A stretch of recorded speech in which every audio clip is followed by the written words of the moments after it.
Hello guys! So ayan, meron lang ako imamarites sa inyo. Ikukwento ko lang sa inyo yung mga naging kaganapan dito sa Hong Kong noong kasagsagan ng Typhoon 10.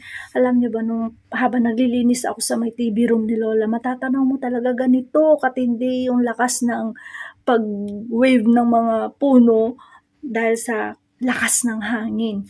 So, pagbaba mo naman ng garage, talaga para ka nang liliparin, para kang tatangayin ng hangin kasi sobrang lakas.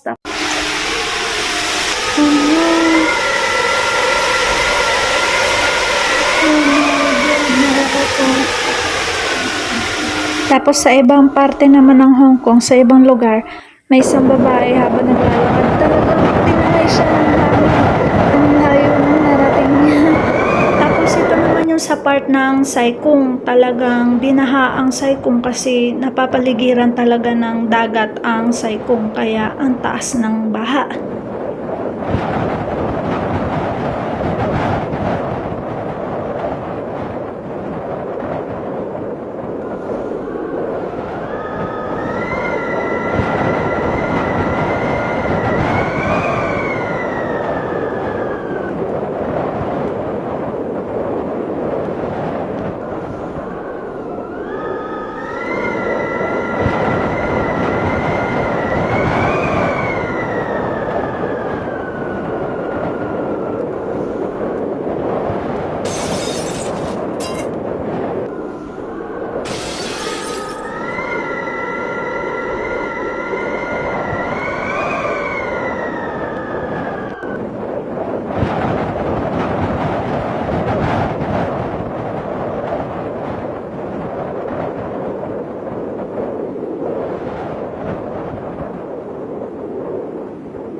Yun na nga po guys, pagising ko kaninang umaga, kalmado na ang kapaligiran at hindi na malakas ang hangin, hindi na rin umuulan. Kaya lang, ang bagyo ay nag-iwan na matinding kalat sa kapaligiran, sa bakuran. Kaya kahit saan ka tumingin, kahit saan ka lumingon, maraming basura at ang dami-daming mga dahon na nagkalat sa kapaligiran. Kaya bukas, siguradong marami kaming lilinisin.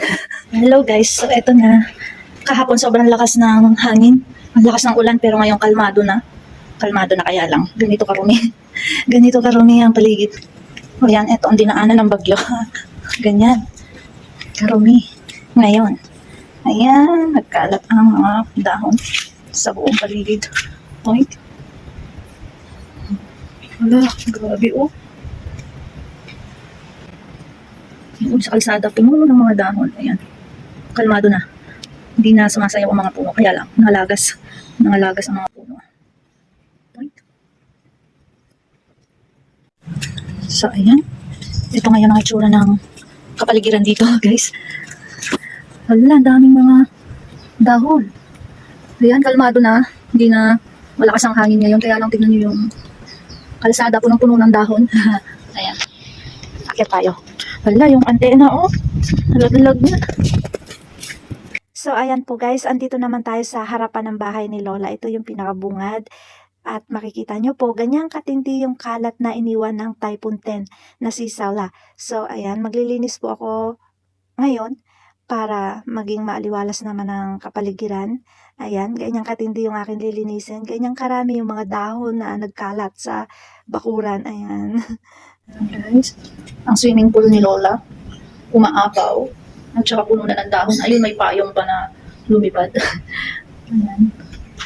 Umapaw na dito yung umapaw na. Ayan, tapos itong flower vase ni Lola na malaki dito sa labas, ayan, nabasag dahil natumba ng malakas na hangin. So, ayan guys, bisitahin natin yung terrace dito sa baba. Kung ano ang naging epekto ng bagyo. Ayun, ang mga halaman nagkandasira, ayan, natumba. Tapos yung mga upuan nilipad. Ayan.